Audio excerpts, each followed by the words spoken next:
Assalamualaikum warahmatullahi wabarakatuh. Alhamdulillahi rabbil alamin. Wassalatu wassalamu ala ashrafil anbiya'i wal mursalin Sayyidina wa maulana Muhammadin wa ala alihi wa sahbihi ajma'in. Amma ba'd. Ayol ikhwah wal akhwat, a'azzani wa azzakumullah. Saudara-saudariku yang semoga dimuliakan oleh Allah, kita bertemu kembali di malam Kamis untuk membahas pembahasan akidah atau akidah dan akhlak ya. Ya, pada pertemuan sebelum-sebelumnya kita sudah menyelesaikan kitab Khudh aqidatak minal kitabi was sunnatis sahihah. Ambillah akidahmu dari Al-Qur'an dan hadis yang sahih ya, karya Syekh Muhammad bin Jamil Zainu.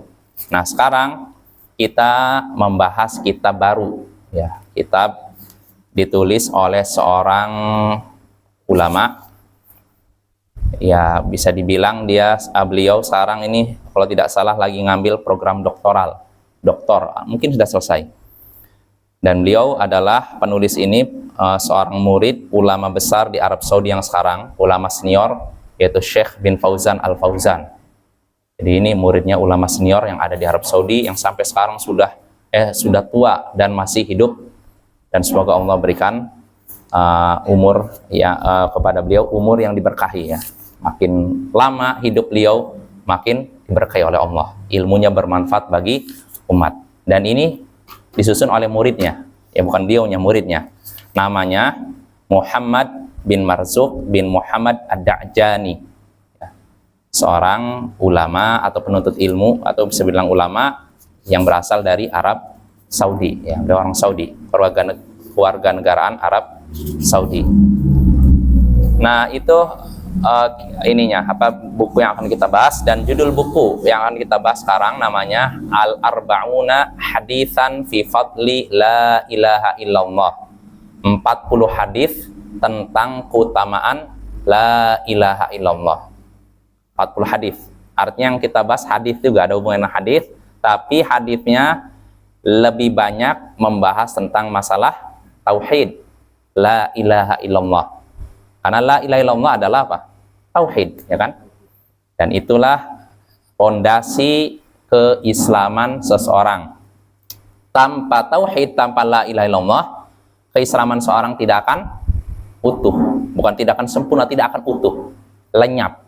Maka perlu kita membahas tentang la ilaha illallah, apa maknanya dan apa keutamaannya.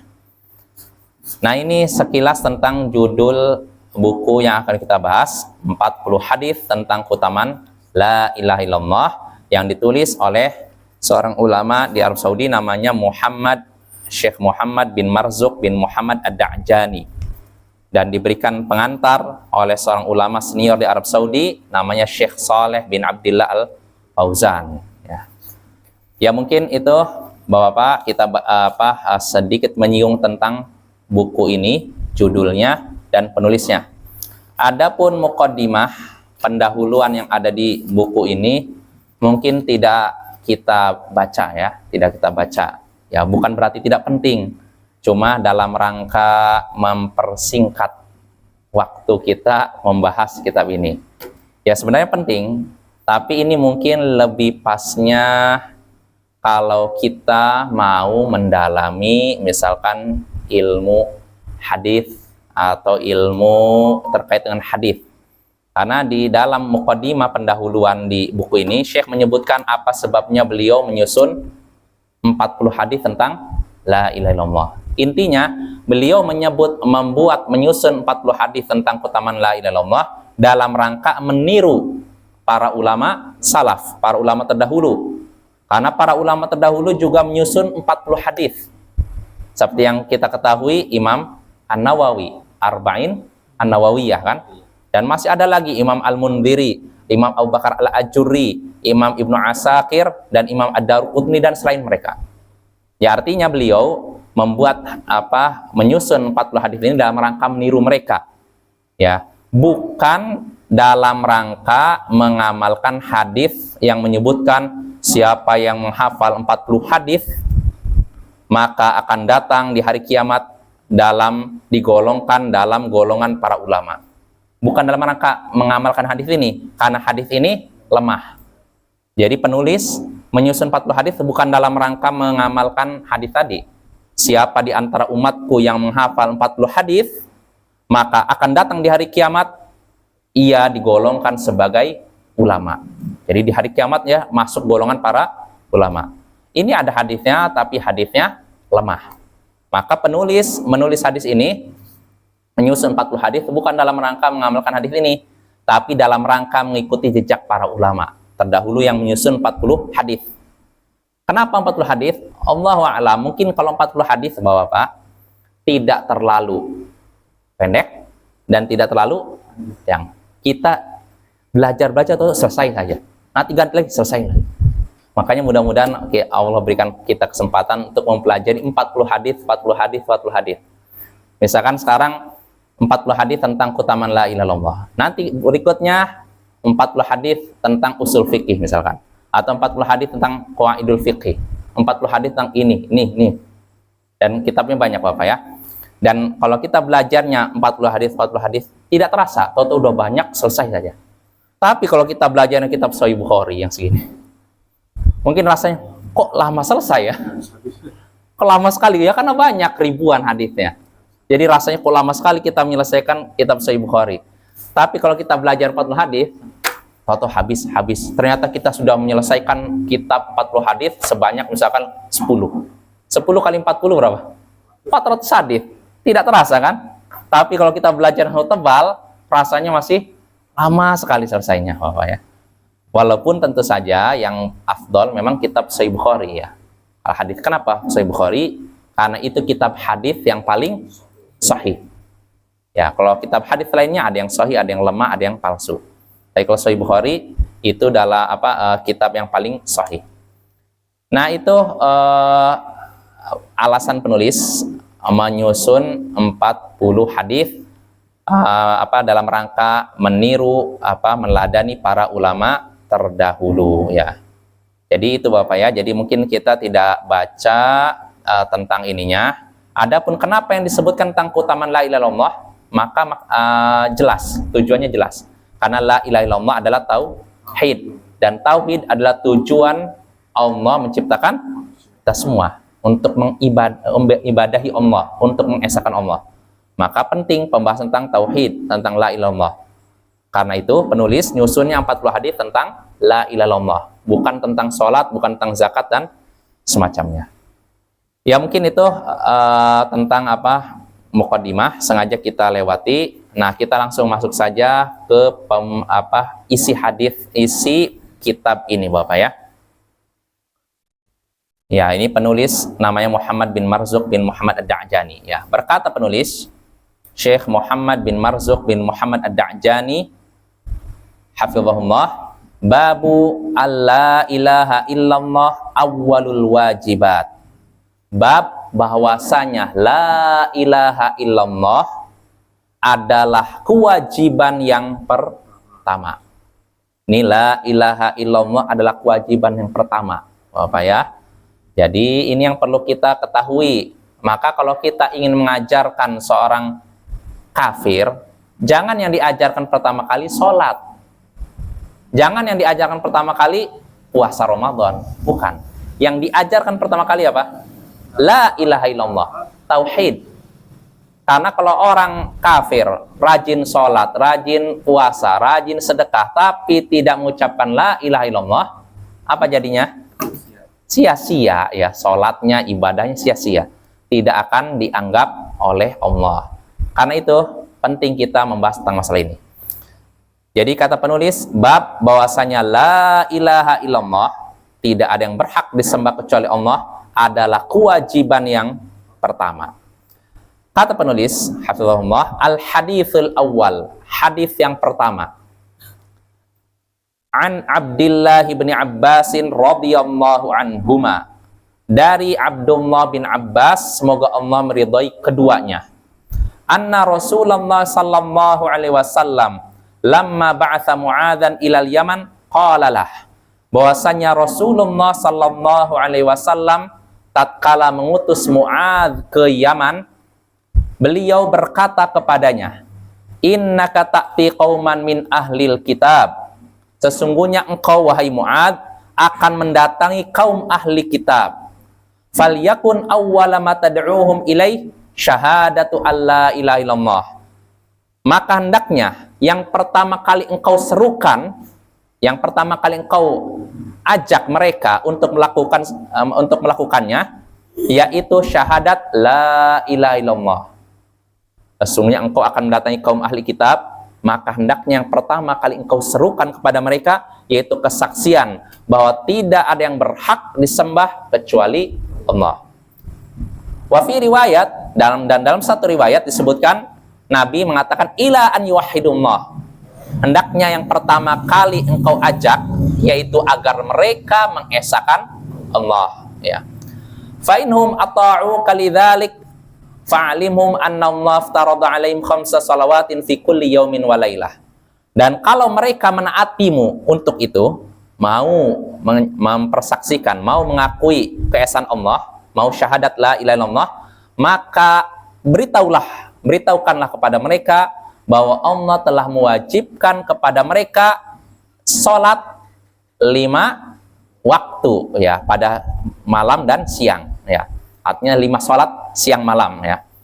Fainhum ata'u kalidzalik fa'alimhum anna Allah aftarada 'alaihim shadaqatan tu'khadhu min aghniyaihim faturaddu 'ala fuqaraihim. Kalau mereka mau menaatimu untuk itu, mau sholat 5 waktu, maka beritahukanlah kepada mereka bahwa Allah telah mewajibkan kepada mereka zakat yang diambil dari orang-orang kaya di antara mereka, lalu dibagikan kepada orang-orang miskin di antara mereka. Fainhum ata'u kalidzalik fa iyyaka wa qara'ima amwalihim. Dan kalau mereka ternyata mau menaatimu dalam hal itu, mau membayar zakat, maka hati-hatilah engkau dari harta mereka yang berharga. Wattaqi da'watal mazlum. Hati-hatilah engkau dari doa orang yang teraniaya, terzalimi. Fa innahu laisa bainaha wa bainallahi hijab. Karena tidak ada penghalang antara doa tersebut dengan Allah. Rawahul Bukhari wa Muslim. Hadis ini riwayat Bukhari dan Muslim. Nah, kita bahas beberapa hadisnya. Di sini penulis menyebutkan dari Abdullah bin Abbas.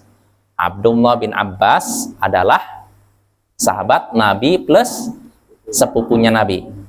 Karena Abdullah putra Abbas. Abbas ini pamannya Nabi. Berarti anaknya namanya apa? Sepupu, ya. Abdullah bin Abbas mengabarkan bahwasanya Rasulullah SAW mengutus Mu'adz ke Yaman. Mu'adz di sini Mu'adz bin Jabal, seorang pemuda yang memiliki semangat untuk belajar. Bahkan Mu'adz bin Jabal, para sahabat menyatakan adalah sahabat yang mengerti halal dan haram. Para sahabat menggelari beliau sebagai seorang yang mengerti halal dan haram. Artinya begini Bapak, sahabat Nabi, para sahabat Nabi tidak semuanya ulama. Jadi jangan kita anggap semuanya ulama, enggak, bertingkat-tingkat. Dan Mu'adz bin Jabal termasuk ulamanya sahabat Nabi. Dianggap orang yang paling mengerti tentang halal dan haram. Padahal usianya masih muda, Bapak, ya. Maka ini menunjukkan ilmu itu tidak diukur dengan tua atau muda. Ya, kalau ada orang muda semangat belajar, maka dia bisa mengalahkan yang tua, walaupun usianya lebih tua.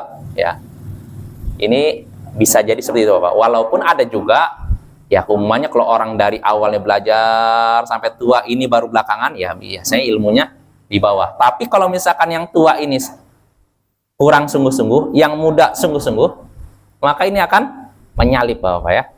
Ya tidak? Ya. Ya, ada seorang beberapa pelajar Indonesia di Yaman, ada yang belajar sampai 10 tahun, ada yang sampai 15 tahun. Nggak begitu populer, nggak begitu menonjol. Tapi ada seorang pelajar Indonesia, cuman 3,5 tahun di belajar di Yaman, keilmuannya diakui oleh ulama Yaman. Karena apa?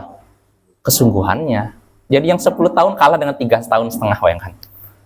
Dan memang orang Indonesia ini, Ustadz ini memang dia semangat. Dia pertama cerdas tentu saja, itu sungguh-sungguh.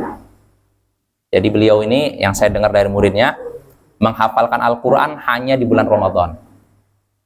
Maksudnya apa? Jadi setiap Ramadan dia menghafal Quran, 3,5 tahun di Yaman selesai hafal Quran 30 juz. Belum lagi hafalan-hafalan lain, Sahih Bukhari dan semacamnya, Pak ya. Artinya kadang yang sebentar belajar bisa mengungguli yang banyak, yang lama belajar, yang muda bisa mengalahkan yang senior ya. Kadang ya, walaupun tidak semuanya, Pak ya. Seperti Mu'adz bin Jabal, dia bisa mengalahkan sahabat-sahabat senior. Seperti siapa? Umar bin Khattab, Abu Bakar. Ini dari sisi ilmu, Bapak. Yang kita bahas bukan dari sisi ketakwaan, ibadah ya. Karena kalau dari sisi keutamaan ibadah, tentu saja Abu Bakar orang paling hebat setelah Rasulullah. Setelah itu siapa? Umar ya. Tapi kalau dari sisi ilmu, Mu'adz bin Jabal terkenal. Sahabat yang dianggap mengerti halal dan haram ya. Artinya ulama, Bapak ya. Nah, kita lanjut. Jadi Rasulullah SAW mengutus Mu'adz bin Jabal ke Yaman. Yaman itu bagian selatannya Arab Saudi, Bapak ya.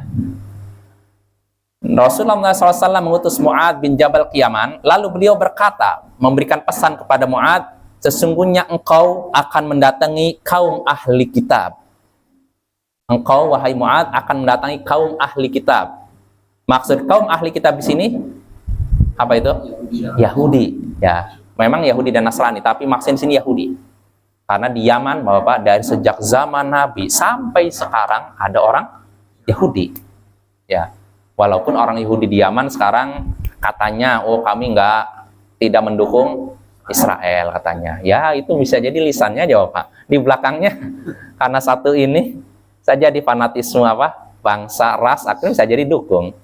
Ya, karena kalau dia terang-terangan mendukung Israel, kira-kira bagaimana? Apalagi mayoritas di Yaman Muslim kan? Ya, tentu mereka juga berpikir 1000 kali. Bukan berpikir 3 kali ya. Bukan berpikir 10 kali, 1000 kali. Jadi ini di zaman Rasulullah, Nabi mengutus Mu'adz ke Yaman. Lalu berkata, sesungguhnya engkau, wahai Mu'adz, akan mendatangi kaum ahli kitab, yaitu Yahudi.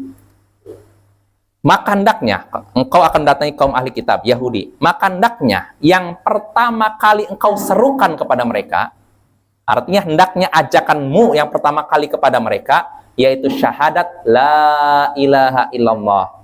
Kesaksian bahwa tidak ada yang berhak disembah kecuali Allah. Namanya apa? Tauhid. Makanya disebutkan di sini, wa fi riwayat, dalam riwayat lain Rasulullah menyatakan ila an yuwahhidullah. Hendaknya yang pertama kali engkau serukan, yaitu agar mereka mengesahkan Allah. Artinya la ilaha illallah adalah pengesaan terhadap Allah, tauhid, Bapak ya. Nah, ini ajakan pertama, ajak mereka mengucapkan la ilaha illallah, mengesahkan Allah. Kalau mereka menaatimu dalam hal itu, mau mengucapkan la ilaha illallah, syahadat, maka kabarkan kepada mereka bahwasanya Allah mewajibkan mereka 5 sholat dalam sehari semalam, yaitu sholat waktu ya. Nah, itu Bapak ya. Kalau ketemu orang kafir, jangan ajak sholat dulu. Ajak dulu apa? Syahadat, tauhid. Setelah mau, baru ajarkan sholat. Nah, ini Bapak, ini metode dakwah yang diajarkan oleh Nabi kita. Jangan kita sok tahu, sok bijak. Oh, mungkin itu zaman Rasulullah. Kalau zaman sekarang beda. Kayaknya kita ajarkan dulu sholat deh. Biar orang ini merasakan nikmatnya sholat, baru mengucapkan. Nah, ini hati-hati Bapak. Kita jadi merasa sok tahu, merasa lebih bijak dibandingkan Nabi kita. Padahal yang namanya orang kafir dimanapun, zaman apapun, tempat manapun ya sama kan. Walaupun masanya agak beda, intinya sama. Mereka tuh, kalau mereka ingin bahagia di akhirat, yang pertama kali perlu mereka praktekkan apa? Tauhid. Bukan sholatnya. Karena ada Bapak orang kafir, sholat juga, sedekah juga, tapi dia belum mengucapkan kalimat tauhid. Bisa diterima itu? Ya. Dianggap beriman? Ya. Enggak dianggap beriman, kecuali kalau kita menjadi kelompok karomiyah. Kelompok karomiyah meyakini iman itu cuma, atau enggak, bukan karomiyah mengucapkan Kecuali kalau kita menjadi pengikut sekte Jahmiyah yang menyatakan iman cuma, jadi kalaupun tidak diucapkan dia beriman, yang penting hatinya yakin. Benar ini? Tidak. Iman tuh keyakinan Ahlussunnah ini dan ini. Keyakinan dalam hati diucapkan dengan lisan dan diamalkan oleh anggota badan, Bapak ya. Ini iman ya. Jadi tidak cukup yakin, saya yakin Allah ada, saya yakin Nabi Muhammad seorang Rasul, enggak. Sampai diucapkan. Kalau ada orang kafir yang tidak mengucapkan syahadat, walaupun hatinya yakin kebenaran Islam, dia tidak dianggap Muslim. Kecuali Bapak-Bapak, kalau dia tidak mengucapkannya karena apa? Takut. Maksudnya gini, kalau saya mengucapkan nanti khawatir dibunuh, lain lagi halnya. Dia menyembunyikan, ini mungkin lain lagi, beda. Apa beda masalahnya? Tapi yang jadi masalah dia sanggup mengucapkannya, tapi dia tidak mengucapkannya. Apakah beriman? Ya. Tidak dianggap beriman ya. Maka di sini Bapak, Nabi pesan kepada Mu'adz, hendaknya yang pertama kali engkau serukan kepada mereka yaitu syahadat la ilaha illallah, mengesahkan Allah ya. Kalau mereka mau itu, mau syahadat, mau mengakui keesaan Allah, kabarkan kepada mereka bahwasanya Allah mewajibkan mereka sholat 5 waktu.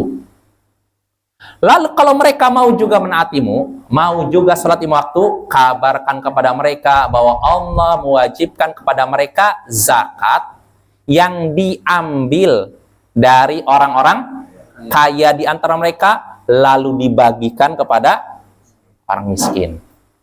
Lihatlah Bapak, kata Nabi, kalau mereka mau syahadat la ilaha illallah, suruh mereka sholat. Kalau mereka mau sholat, suruh mereka zakat yang diambil dari orang-orang kaya. Diambil, bukan disetorkan. Artinya zakat kalau zaman dulu tuh ada petugasnya, datang ke rumah-rumah, tok tok tok, assalamualaikum, berapa penghasilan Anda, berapa kekayaan Anda, dihitung. Oh, zakatnya segini, diambil. Jadi nggak seperti zaman sekarang kan nggak ada gitu kan.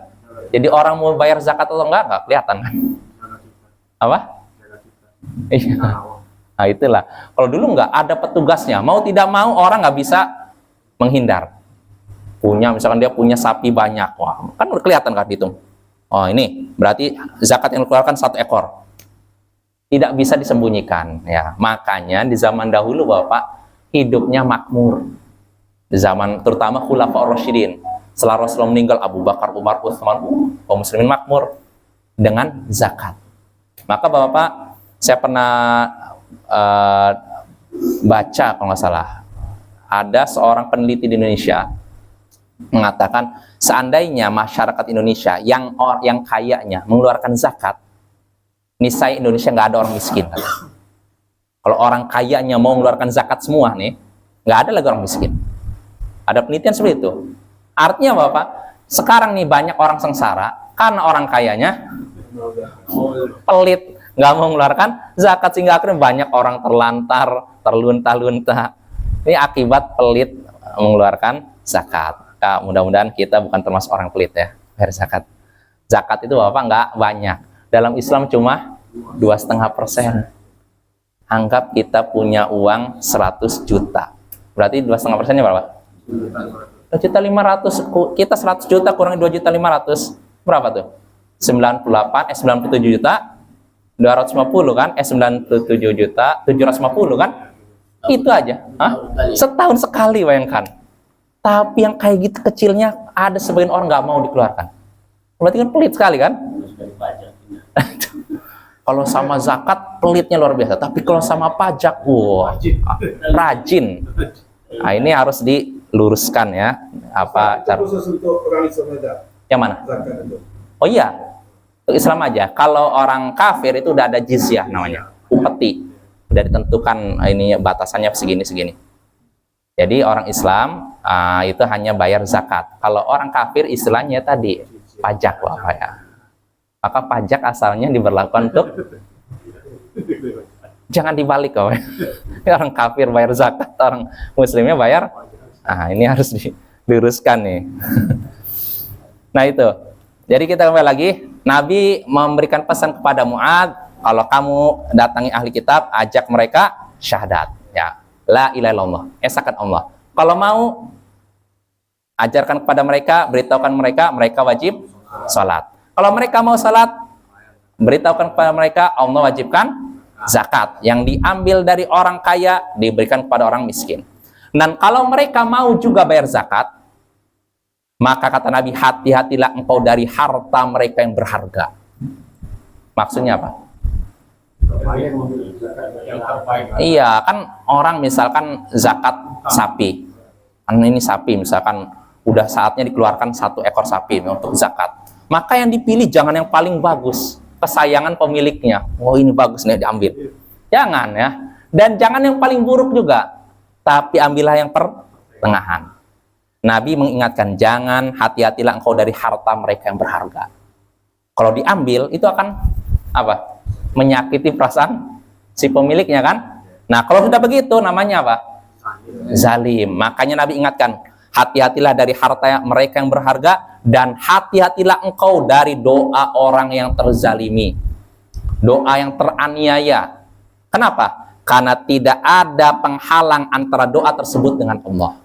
Ini doanya, ini Allah, tidak ada penghalang sedikit pun. Artinya apa? Langsung sampai kepada Allah, lalu Allah kabulkan. Nah, ini hati-hati Bapak ya, jangan sampai kita menzalimi siapapun, karena itu konsekuensinya akan Allah kabulkan walaupun kafir. Jadi dalam hadis sebutkan, wa in kana kafir, walaupun orang kafir. Mungkin timbul pertanyaan, Ustaz, orang kafir berdoa kepada Allah, apa iya? Mungkin nggak? Ya mungkin aja, orang kafir, asalnya kafir kan? Dia kalau beramal saleh nggak diterima oleh Allah kan? Tapi kalau dia berdoa kepada Allah dengan ikhlas, dia lupa dengan sembahannya nih. Dia, ya Allah, si fulan udah menyakiti saya, Allah, berilah dia kecelakaan. Dia ikhlas ketika doa. Maka apa akibatnya? Allah kabulkan doanya. Walaupun dia orang kafir. Kalau berdoa kepada Yesus. Oh enggak, itu jelas enggak. Kalau kasusnya dia berdoanya kepada sembahannya enggak, karena ini doanya kepada Allah Bapak ya. Jadi kalau orang kafir nih, selama ini dia misalkan nyembahnya 3 nih, doanya kepada 3 ini unsur ya. Lalu ketika dia dizalimi, dia doanya kepada Allah, ini Allah kabulkan. Dia doanya ikhlas, dia lupa dengan ini dan itu, ya Allah, Allah kabulkan ya. Ini orang kafir, maka bagaimana pula dengan ya, jadi Bapak hati-hati ya, jangan kita menzalimi siapapun. Benci masih wajar. Oh, saya nggak suka dengan orang ini, saya nggak suka, ini masih wajar. Tapi kalau sampai menzalimi, melanggar haknya, jangan. Separah apapun kebencian kita pada seorang, jangan sampai menzalimi, jangan sampai kita melanggar hak-haknya, jangan sampai kita menganiaya, jangan. Ya, karena kalau sudah menganiaya, urusannya Allah yang akan ini membalasnya. Kezaliman itu Bapak dosa yang disegerakan hukumannya. Disebutkan dalam hadis ada 2 dosa yang disegerakan hukumannya. Pertama kezaliman, al-baghyu, baghyu itu sewenang-wenang, zalim. Kedua memutus silaturahim. Orang kalau udah memutus silaturahim, hukumannya disegerakan Bapak. Orang misalkan memutus silaturahim dengan ayahnya, dengan ibunya, dengan saudaranya, atau dengan anaknya. Ini nanti hukumannya disegerakan di dunia sebelum di akhirat. Begitu juga kezaliman. Disegerakan, nanti dia akan lihat hukumannya di dunia sebelum di akhirat. Na'udzubillah min dzalika. Nah, itu Bapak ya. Itu tentang hadis Nabi memberikan pesan kepada Mu'adz bin Jabal ya. Jadi, pertama ajak apa tadi? Perintahnya, kalau kamu mendatangi orang Yahudi, ajak mereka tauhid ya. Kalau mau ajak pada mereka untuk sholat. Kalau mau bayar zakat. Nah, kalau mereka mau bayar zakat juga, hati-hati, jangan ambil harta mereka yang berharga ya, karena itu kezaliman. Hati-hatilah engkau dari doa orang yang terzalimi, karena doanya akan dikabulkan oleh Allah. Nah, itu hadis ya, hadis, isi hadis tersebut. Nah, sekarang kita bahas faidahnya.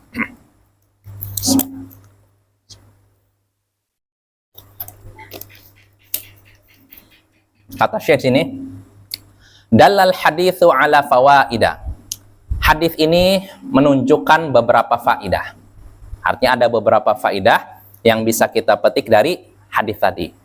Minha, diantaranya fadlu la ilaha illallah wa annaha awwalul wajibat. Faedah pertama yaitu keutamaan la ilaha illallah, dan bahwasanya la ilaha illallah adalah kewajiban pertama. Ini Bapak ya, ini faedah pertama. Wa minha, dan diantaranya faedah lainnya, faedah kedua, bayanu awwali ma yajibu ala da'i an yabda bihi da'watah wa huwa syahadatu alla ilaha illallah. Penjelasan tentang kewajiban pertama atas orang dai. Dai itu orang yang mengajak ya kepada Allah. Kewajiban pertama atas orang dai yaitu memulai dakwahnya dengan syahadat la ilaha illallah. Artinya memulai dakwahnya dengan tauhid. Ini Bapak. Inilah dakwahnya para nabi.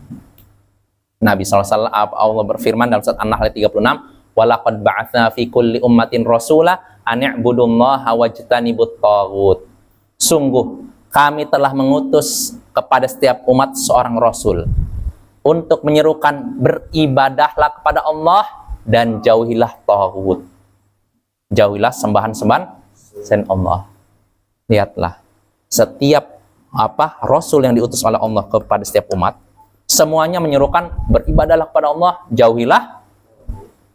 Artinya ini namanya apa? Tauhid.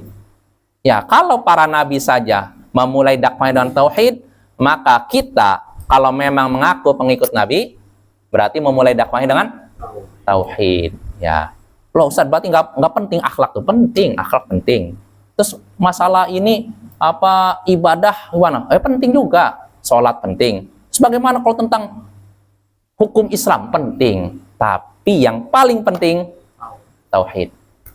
Karena apa manfaatnya orang misalkan ngerti tata cara sholat yang benar, ikhlas, tapi tauhidnya rusak, bermanfaat? Nah, atau seorang membahas tentang pemerintahan Islam, negara Islam, hukum Islam, tapi tauhidnya rusak, bermanfaat? Nggak ada manfaatnya Bapak ya. Sebagian orang, Masya Allah, semangat, kita harus menegakkan hukum Islam, menerapkan syariat Islam, tapi tidak belajar tauhid. Akibatnya apa? Negaranya bukan dibangun di atas Islam, tapi dibangun di atas khurafat. Maka jangan seperti itu ya.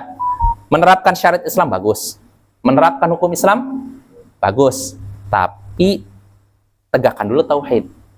Karena kalau misalkan Bapak, kita menegakkan suatu pemerintahan, anggap menerapkan hukum Islam, tapi tanpa tauhid, sia-sia. Bahkan kalau kita memulai dakwahnya dengan itu, kekuasaan, tidak akan langgeng Bapak. Banyak seperti itu Bapak ya. Karena apa? Kita ingin misalkan modelnya kudeta. Wah, kita kudeta, rebut kepemimpinan, lalu kita terapkan hukum Islam. Mungkin 1 hari, 2 hari bisa.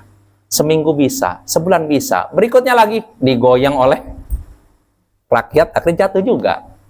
Maka kalau kita menginginkan pemerintahan yang islami, negara yang islami, perbaiki bawahnya.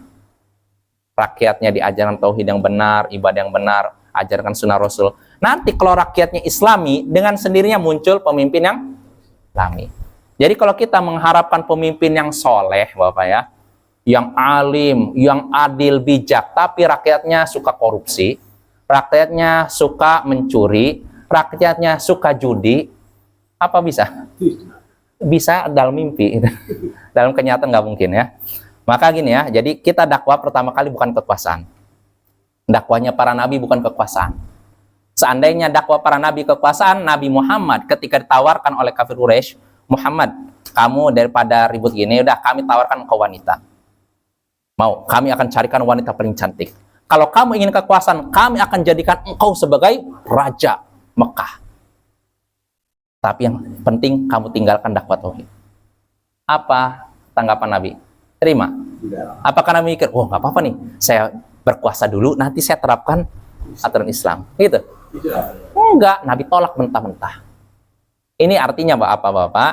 Dakwah tuh yang pertama kali jadi tujuan dakwah bukan kekuasaan, tapi apa? Dalam rangka menegakkan tauhid, mengajak umat agar beribadah kepada Allah. Ini inti dakwah. bukan supaya kita membentuk ini pemerintahan sehingga akhirnya kita bisa menerapkan. Enggak. Sekali lagi bukan itu tujuan utama dakwah, Bapak ya. Nah, itu kedua. Jadi yang pertama kali hendaknya dimulai oleh dai dalam memulai dakwah yaitu syahadat la ilaha illallah. Yakni apa? Tauhid. Lalu berikutnya ketiga. Insyaallah ini terakhir. Wa minha, dan di antara faedah hadis tadi bayanu makna la ilaha illallah wa huwa tauhiduhu bil ibadah. Penjelasan tentang makna la ilaha illallah yaitu mengesahkan Allah dengan ibadah. Inilah yang dimaksud la ilaha illallah. Jadi la ilaha illallah itu Bapak bukan meyakini tidak ada bedanya antara Allah dengan makhluk. Allah dan makhluk sama saja. Ini tauhidnya wahdatul wujud, Bapak ya. Kaum sufi menyatakan wahdatul wujud. Artinya apa? Tidak ada bedanya antara pencipta dan yang dicipta.